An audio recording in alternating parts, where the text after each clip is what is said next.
बिस्मिल्लाहि मिनश्शैतानिर्रजीम बिस्मिल्लाहिर्रहमानिर्रहीम सल्लल्लाहु अला हबीबिही सय्यदना मुहम्मदिन व आलिहि व सहबिही व बारक वसल्लम। या अल्लाह करीम, आप नवाजेंगे तो अर्ज़ कर सकूँगा, अपनी सिफ़त अलीम और सिफ़त नूर से मदद फरमाइए। पहले भी बहुत बार अर्ज़ कर चुका हूँ आपसे कि इख्तियार दो किस्म का है जो इंसान और जिन को अल्लाह पाक ने अता फरमाया, एक हिदायत का और एक गुमराही का। अब इंसान की मर्ज़ी चाहे तो अपने इख्तियार को इस्तेमाल करके हिदायत के रास्ते पर चले, चाहे तो गुमराही के रास्ते पर चले। अगर हिदायत के रास्ते पर चलेगा तो अल्लाह की रहमत से जन्नत में दाखिल हो जाएगा, और गुमराही के रास्ते पर चलेगा तो अपने गुनाह की वजह से दोज़ख में दाखिल हो जाएगा। बस ये दो इख्तियार हैं जो अल्लाह पाक ने इंसान और जिन को दिए हैं, और किसी किस्म का इख्तियार इंसान और जिन के पास नहीं है। हर किस्म का इख्तियार अल्लाह के पास है, चाहे वो इज़्ज़त हो, ज़िल्लत हो, ज़िंदगी हो, मौत हो, रिज़्क़ हो, किसी को फ़ायदा पहुंचाना हो, नुकसान पहुंचाना हो, ये सब अल्लाह के इख्तियार में है, इंसान के बस में नहीं है। अल्लाह पाक फरमाता है, तमाम मखलूक अगर जमा हो जाए तुझे फ़ायदा पहुंचाने की खातिर, तो तुझे फ़ायदा नहीं पहुंचा सकती मगर उतना जितना अल्लाह ने लिख दिया है। तमाम मखलूक अगर तुझे नुकसान पहुंचाना चाहे तो नुकसान नहीं पहुंचा सकती मगर उतना जितना अल्लाह ने लिख दिया है। तो हर किस्म का इख्तियार सिर्फ़ अल्लाह के पास है। इंसान और जिन के पास सिर्फ दो इख्तियार, हिदायत का और गुमराही का, कि इन दो इख्तियार में से चाहे तो हिदायत का रास्ता चुन ले, चाहे तो गुमराही का रास्ता चुन ले, चाहे तो नेक अमाल करे, चाहे तो बुरे अमाल करे। अब वो कहते हैं वो आपको स्टोन एज में पहुंचा देंगे, पत्थर के ज़माने में पहुंचा देंगे अगर आपने हक बात की, हक की तबलीग की। तो फिर तो तमाम अंबिया भी यही सोच लेते कि हमारा कारोबार बंद हो जाएगा, तिजारत बंद हो जाएगी। नबी पाक सल्लल्लाहु अलैहि वसल्लम ने भी बहुत कारोबार किया, तिजारत की, बहुत किस्म का कारोबार किया और तिजारत की। हजूर भी ये सोचते कि हक़ की तबलीग मैं बंद कर दूं, वरना तो मेरी तिजारत और कारोबार में नुकसान होगा। हजूर ने तो ऐसा नहीं किया, कोई घबराहट नहीं हुई उनको। बात कामिल ईमान की है, कामिल यकीन की है। जिस मामले में आपके पास इख्तियार है उसी का आपसे सवाल होगा और उसी में आपने एहतियात करनी है। जिसका इख्तियार नहीं उसका ना कोई सवाल है, उसमें आप मजबूर हैं। जिस मामले में भी आप मजबूर हैं उस मामले में अल्लाह आपसे सवाल नहीं करता, और जिसमें आप मजबूर होते हैं उसमें कोई एहतियात भी नहीं होती। एहतियात उसमें होती है जिसका इख्तियार हो। अगर जी एहतियात करनी है अब उनके साथ, वो तो हमें स्टोनेज में पहुंचा देंगे, पत्थर के ज़माने में पहुंचा देंगे, तबाह बर्बाद कर देंगे, जलील रुस्वा कर देंगे। मैंने आपसे अर्ज़ की सिर्फ दो इख्तियार हैं और किसी मखलूक को कोई इख्तियार है ही नहीं। सब इख्तियार तो अल्लाह के पास है। इज़्ज़त उसके पास है, ज़िल्लत उसके पास है, रिज़्क़ देने वाला वो है, राज़िक़ वो है। वो कैसे आपकी रोज़ी बंद कर देंगे? तमाम अंबिया यही सोचते, हजूर भी यही सोचते, तो फिर हक़ की तबलीग कभी भी ना होती। तो घबराने की कोई ज़रूरत नहीं है। ईमान को कामिल करने की ज़रूरत है, अक़ीदे को पुख्ता करने की ज़रूरत है। ईमान कामिल हो, यकीन कामिल हो तो ये चीज़ें रुकावट नहीं बनती। कोई किसी को तबाह बर्बाद, जलील रुस्वा नहीं कर सकता। बाकी रही बात कुछ चीज़ों का ताल्लुक़ सबब से होता है, जैसे उन्होंने अफ़गानिस्तान पर हमला किया, अमेरिका ने इराक़ पर किया, शाम पर किया, उनको तबाह बर्बाद किया। वो कैसे कर दिया फिर, अगर अल्लाह का ही इख्तियार है? तो मैं इसका जवाब पहले अर्ज़ कर चुका हूँ कि जितना अल्लाह ने मुक़द्दर कर दिया है नुकसान, वो तो होना है, उससे ज़्यादा कोई नुकसान नहीं पहुँचा सकता। कामिल यकीन के साथ अगर इंसान चलता रहे, कामिल भरोसे के साथ चलता रहे, हक़ बात बयान करता रहे, जैसे नबी पाक सल्लल्लाहु अलैहि वसल्लम ने कुफारा, ये कुरान की आयत का मफ़हूम अर्ज़ कर रहा हूँ, कुफार ने आगे कहा आप हमारे खुदाओं को बुरा कहना बंद कर दें, हम आपका पीछा छोड़ देंगे। और हदीस में है कि नबी पाक सल्लल्लाहु अलैहि वसल्लम ने फरमाया अगर तुम मेरे एक हाथ पे चाँद रख दो, एक हाथ पे सूरज रख दो, तब भी मैं हक़ बात बयान करना नहीं छोड़ूंगा। हजूर ने उनके खुदाओं को बुरा कहा, मगर कुरान में है कि उनके झूठे खुदाओं को गाली मत दो, वो तुम्हारे सच्चे खुदाओं को गाली देंगे। तो हजूर ने गाली तो कभी किसी को नहीं दी। बहरहाल उनके झूठे होने को बयान किया कि ये बेजान है या ये नफ़ा नहीं दे सकते, ना ही नुकसान दे सकते हैं। ये अंधे हैं, गूंगे हैं, बहरे हैं, ना सुनते हैं ना देखते हैं, ये तुम्हें क्या नफ़ा देंगे, ये तुम्हें क्या नुकसान देंगे, ये तुम्हें कोई नफ़ा नुकसान नहीं देख सकते।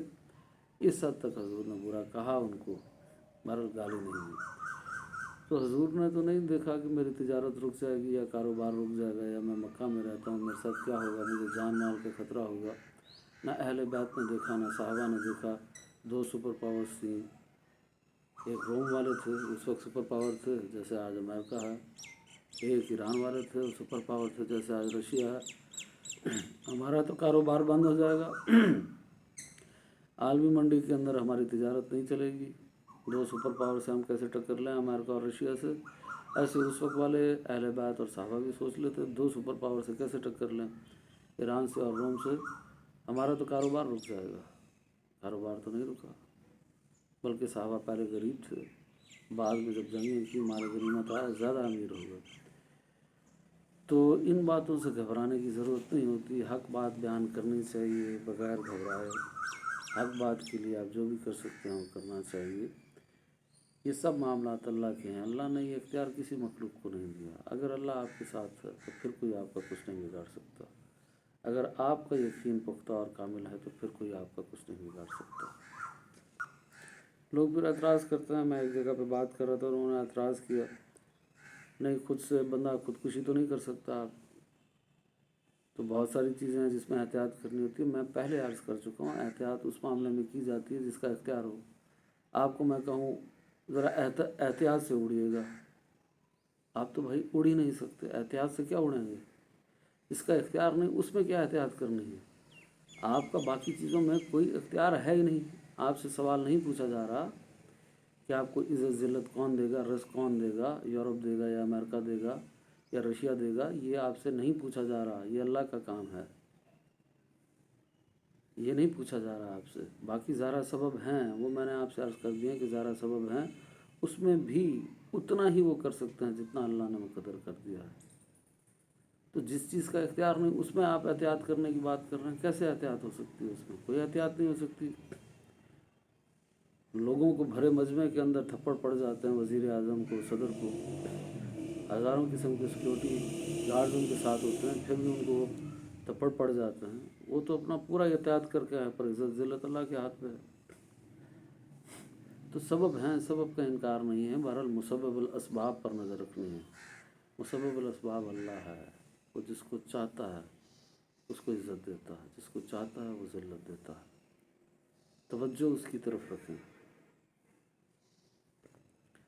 हज़रत इब्राहीम अलैहिस्सलाम भी देखते, नहीं फिर काम नहीं चलेगा, मैं तो अकेला शख्स हूँ और ये पूरी उम्मत एक तरफ है, सारे लोग एक तरफ हैं, उनका बादशाह नमरूद भी एक तरफ है, सारे ही बुत परस्त हैं, मैं हक़ की बात बयान करने वाला हूँ। ना मेरे पास ताकत है, ना मेरे पास असला है, ना मेरे पास रोज़ी है, कुछ भी नहीं है, मैं कैसे करूँगा इनसे मुकाबला। हज़रत इब्राहीम ने ऐसा नहीं किया, उनके बुतों को तोड़ दिया, हक़ बात को बयान किया। इसकी सज़ा में उन्होंने क्या किया, आग जलवाई, हज़रत इब्राहीम अलैहिस्सलाम को आग में फेंक दिया।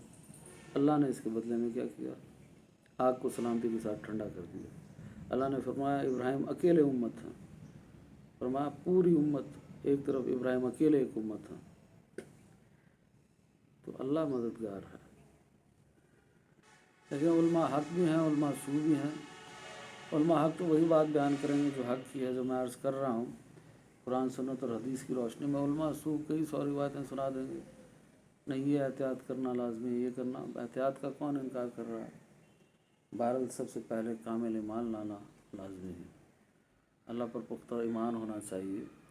आप कुछ ना करें, आपसे करने का कौन कह रहा है, और आपको करने की कोई ज़रूरत भी नहीं है। करने वाले कोई और होते हैं, आप जैसे नहीं होते, करने वाले कोई और होंगे, तो वो इंशाअल्लाह अल्लाह उनसे करा लेगा। वो इन बातों की तरफ नहीं सोचेंगे कि हमें स्टोन एज में पहुंचा दिया जाएगा, वो इन बातों की फ़िक्र नहीं करेंगे। हज़रत उमर फ़ारूक तो लोग मिलने के लिए आया उनसे कि हज़रत उमर फ़ारूक कहाँ हैं, जो खलीफा वक्त हैं। तो उन्होंने कहा जी मस्जिद के अंदर है। उन्होंने कहा मस्जिद के अंदर तो हम देख के आए, वहाँ कोई नहीं है।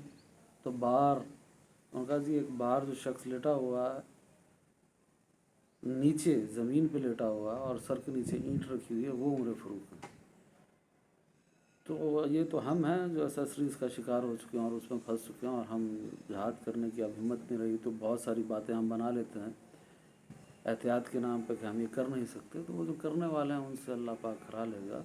آپ کو کرنے کا بھی کوئی نہیں کہہ رہا، آپ کم از کم ایمان تو کامل رکھیے کہ آپ کے پاس صرف 2 اختیار ہیں، باقی اختیار نہ آپ کے پاس ہے نہ اگلوں کے پاس ہے، نہ یہود و نصارہ کے پاس ہے کہ امریکہ آپ پر چڑھ جائے گا، اسرائیل چڑھ جائے گا اور انڈیا جو ہے آپ کو یہ تینوں ملک مل کے ذلیل و رسوا اور برباد کر دیں گے۔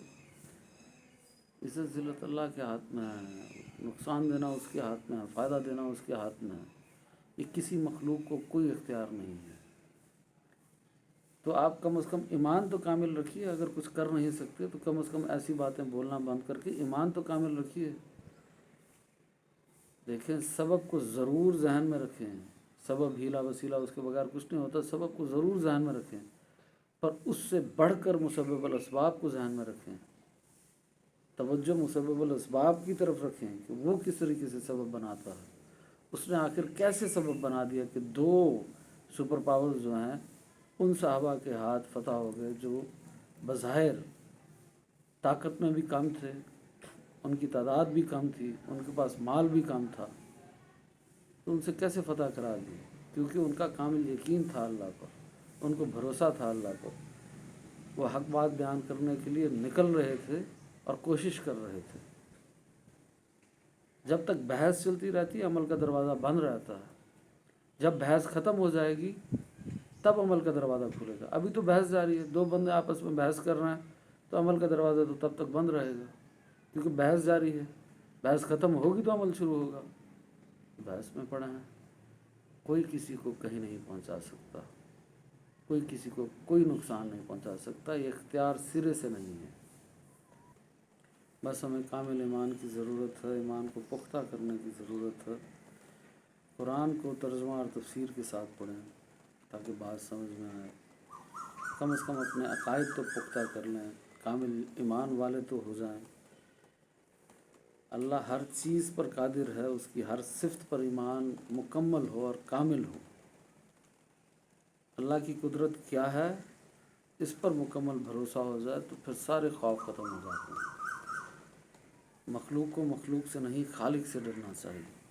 اللہ اس کو سمجھنے کی توفیق عطا فرمایا، آمین۔